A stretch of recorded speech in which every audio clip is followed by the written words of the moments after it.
Mon invité aujourd'hui, coach Frédéric Morissette, entraîneur-chef des Nomades du Collège Montmorency à Laval. Coach, comment ça va?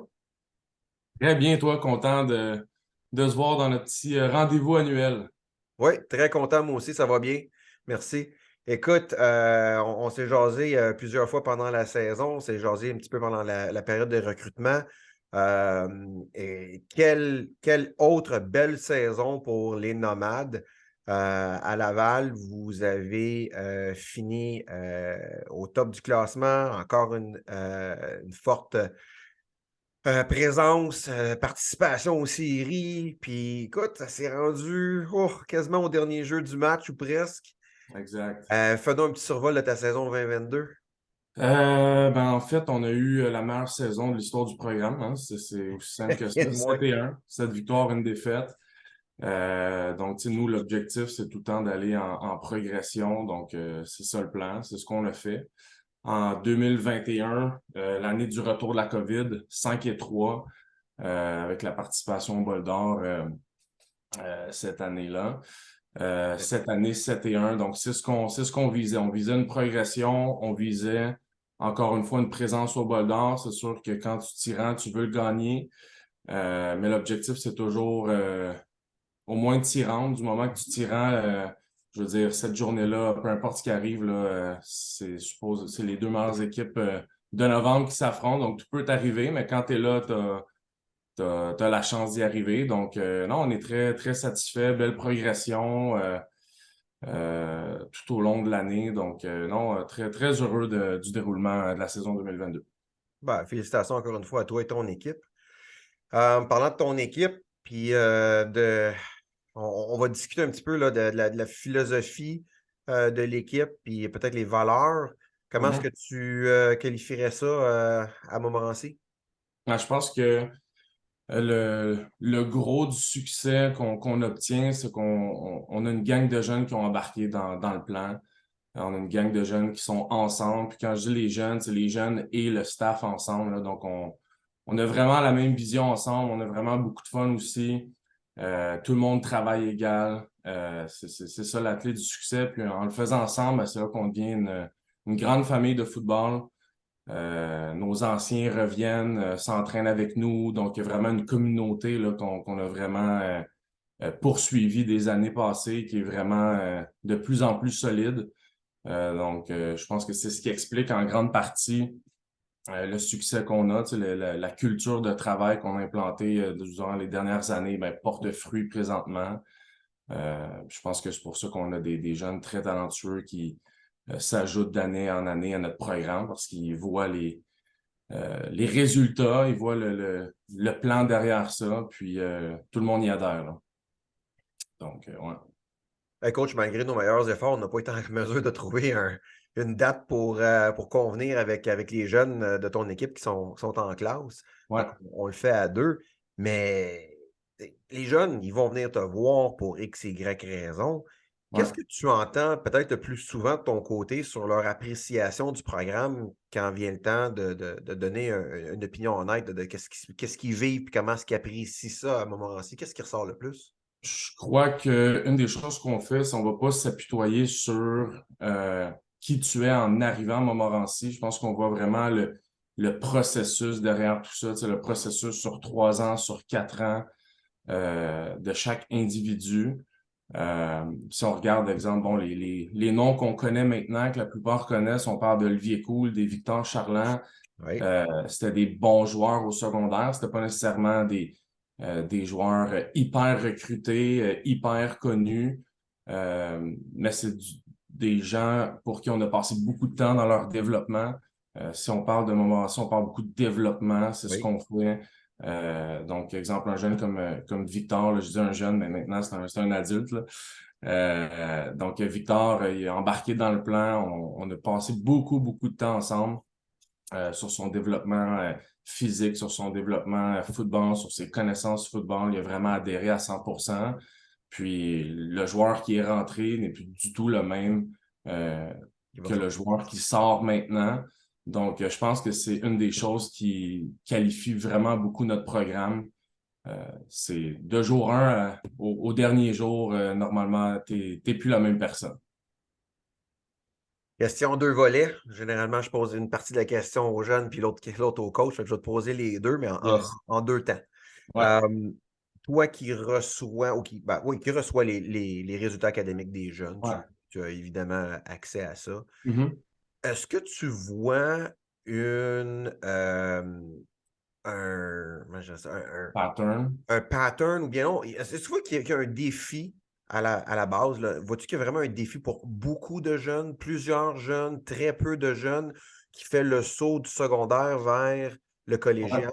Ben, je Y pense a-t-il qu'il une y a quand même. grosse marche au niveau Ben, académique? je pense qu'il y a quand même beaucoup de pièges au secondaire. Tu sais, je pense que c'est notre rôle en tant qu'entraîneur, c'est de faire connaître les pièges du cégep, puis de s'assurer de conscientiser les jeunes, puis leur donner les outils pour pas qu'ils tombent dans ces pièges-là. Deux des gros pièges là, que les jeunes vivent à leur première année, premièrement, c'est le nombre d'heures d'études. Donc, en étudiant au secondaire, souvent, on me dit coach, j'ai étudié pour mon examen. Ah oui, combien de temps? 3 heures. Ouais, 3 heures, c'est pas assez, il a fallu que ça soit 15. Tandis qu'au secondaire, c'était zéro. Donc, il étudiait 0 heure pour un examen, passait l'examen, pense qu'avec 3 heures, ça va être suffisant au cégep. Finalement, non, non, c'est beaucoup plus que ça. Puis là, je dis 15, c'est un chiffre, entre guillemets, en l'air, là, ça dépend de la matière. Mhm. Mais tout ça pour dire que c'est vraiment pas suffisant. Puis souvent, ils pensent que l'effort de plus est assez. Donc, souvent, ça prend un certain moment d'adaptation pour comprendre ça. Puis il y en a qui écoutent automatiquement les conseils, ils le font directement. Il y en a qui ont besoin de le vivre pour faire l'erreur et le comprendre. Donc, ça, je vous dirais que je dirais que c'est le premier gros piège. Puis sinon, des fois, c'est des jeunes qui ont vraiment une très, très grosse structure au secondaire. Donc, ils sont vraiment suivis tellement serrés. Quand ils arrivent au cégep, avec tous les trous, avec la flexibilité d'horaire, c'est sûr qu'il y a un suivi qu'on fait au cégep. Mais cette liberté-là, des fois, il y a des jeunes qui l'utilisent, puis là, ils se sentent pleinement libres, puis là, vont moins être structurés dans leur façon de faire. Donc, vont être plus en mode laisser aller. C'est là qu'ils peuvent avoir là aussi un piège, puis dire, bon, ben, j'étudiais vraiment beaucoup au secondaire. Là, j'ai une flexibilité, je suis capable de me gérer, là. Finalement, étudie moins, puis là, les résultats arrivent un peu moins. Donc, voilà, c'est pas mal les Et deux. ma question en deuxième temps, et quelle autre mesure vous mettez en place au collège pour vous assurer que les jeunes soient bien encadrés ou supportés que lorsque vous détectez que le jeune a vraiment besoin d'aide? Je pense que l'élément le plus important, c'est de ne pas être en mode réaction. Tu sais, c'est pas d'arriver en fin de session puis de faire le constat des dégâts puis de dire, oh boy, OK, j'ai 20 gars en situation problématique, ça va pas bien, puis là, finalement, ben, on essaie de sauver un ou deux cours, puis on passe deux cours sur cinq, puis là, finalement, c'est une catastrophe. Donc, c'est vraiment d'être en constant contact avec les résultats pour voir un petit peu le flow, entre guillemets, Mhm. de l'équipe des jeunes au niveau de l'étude. Donc, ça, c'est à tous les semaines. Nous, ce qu'on fait, c'est, j'ai une responsable académique qui est incroyable, qui s'appelle Marianne.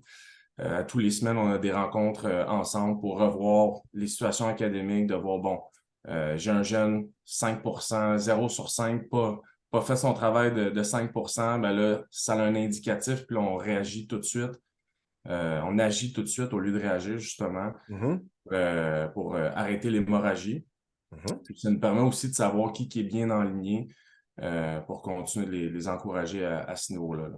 Donc, je vous dirais, c'est pas mal ça, la stratégie, c'est vraiment d'avoir un œil en tout temps sur ce qui se passe pour être en mode action et non en mode réaction. Le collège, on va se dire, c'est pas une petite institution. Vous avez pas mal plus d'élèves que probablement n'importe quel autre collège Ouais. dans le coin, du moins là, dans la région, si c'est peut-être pas au Québec au complet. Écoute, Mhm. de quoi ça a l'air du côté installation, service, programme académique? Y a-t-il quelque chose qui fait en sorte que vous êtes assez unique, mais le fait que vous êtes gros, vous offrez probablement tout ou peut-être pas, je sais pas. Oui, ben c'est sûr que ça nous avantage énormément. Juste en termes de qualité de vie étudiante, c'est vraiment intéressant. On est à plus de 8 000 étudiants. Donc, il y a vraiment beaucoup de mouvements dans le cégep, là. Ça ressemble vraiment à une vie universitaire, là. Donc ça, c'est Mhm. quelque chose qui est très intéressant. Mais en termes d'installation, vu qu'on est un gros cégep, on a accès à des grosses installations pour subvenir aux besoins des étudiants. Donc ça nous fait ça nous fait profiter Mhm. les programmes sportifs, pas juste le football, les autres programmes sportifs aussi. Ouais. Donc, on a une nouvelle clinique de physiothérapie dans notre nouveau bloc, le bloc D. Euh, Ça fait 3 ans maintenant, donc encore très, très neuf. On a aussi accès à un dôme pour nos entraînements. Donc, c'est un complexe intérieur. Tout l'hiver, on est capable de faire nos entraînements de course, certains entraînements de football aussi, à quelques minutes du cégep. Donc, c'est Mhm. vraiment un gros, gros avantage, là. Au Québec, avec la neige, veux pas, ça nous limite beaucoup en termes de préparation physique, en termes de football. Il y a 3 mois, 4 mois qui nous empêchent de progresser.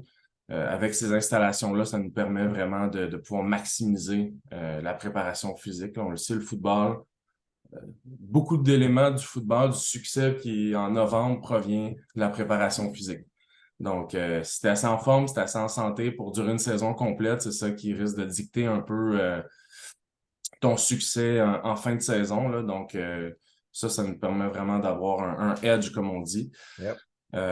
Donc, clinique de physiothérapie, les installations sportives qui sont toutes sur place, terrain sur place aussi, salle d'entraînement sur place. Donc, c'est sûr que ça devient vraiment très intéressant. Aussi en termes de gestion du temps. Les étudiants athlètes, veulent pas, ils ont beaucoup de chapeaux, là, sont étudiants, Ouais. ils ont des amis, c'est des joueurs de football, c'est des travailleurs. Donc, en termes de gestion du temps, pour pouvoir exceller à tous les niveaux dans la vie, il faut vraiment être des maîtres de la gestion du temps, là, qu'on appelle. Donc, d'avoir tout à proximité, c'est sûr que ça donne un edge, encore Ouais, une c'est fois. ça. C'est très bénéfique J'ai pour utilisé le eux. mot en anglais. Désolé de mon petit côté. C'est pas moi qui va Mais, s'ostiner avec toi là-dessus. ah, c'est ça, exactement. C'est ce que je me dis. C'est ce que je me dis. Euh, écoute, tu es en saison morte. Tu as déjà Ouais, commencé à faire du recrutement. Tu as des annonces qui sont passées sur le compte Instagram ouais. de l'institution. Tu as déjà commencé quelques camps. Est-ce que tu recrutes encore? Y a-t-il encore de la place du côté de Montmorency à ce temps-ci de l'année? De quoi ça a l'air, là, vos plans pour les jeunes qui sont peut-être pas encore décidés? Ben là, présentement, on est le 1er février, en fait, aujourd'hui. Donc, ça passe vite, déjà. Je te dirais, 95% de notre recrutement est pas mal effectué, là. C'est sûr que là où on en est, on refuse pas du talent de première qualité, là. Les meilleurs joueurs au Québec, c'est sûr qu'on va les accueillir. Mhm. Surtout pour accomplir nos objectifs. On veut aller la gagner. On veut se rendre en finale, on veut la gagner. Ça nous prend les meilleurs joueurs, donc c'est sûr et certain. Sinon, je te dirais que pas mal à toutes les positions, là, on a vraiment comblé nos besoins, donc on est vraiment très satisfait. S'il y a des joueurs qui veulent venir vraiment s'essayer, venir montrer euh, leur talent. Présentement, on fait des entraînements de course de musculation. Ça nous permet de les évaluer. Donc, ils peuvent juste me contacter en message privé, puis on organise, entre guillemets, des workouts personnalisés. Sinon, le football commence vraiment pour nous à partir d'avril. Donc, on va avoir une pratique en avril, le 7 avril, le vendredi de Pâques. Puis ensuite, on a 2 camps d'entraînement extérieurs, comme on les connaît un peu plus, là, comme les camps de mai. Donc, la fin d'avril, la fin de semaine du 28, si je ne me trompe pas, avril, puis la longue fin de semaine de mai, la fin de semaine du 20 mai. Hey coach, merci beaucoup pour ton temps aujourd'hui. Good. Encore une fois, très apprécié. Je te souhaite une excellente saison morte et puis une visite en finale encore l'année prochaine. Yes, c'est l'objectif toujours. Super. Merci encore. Hey, merci beaucoup.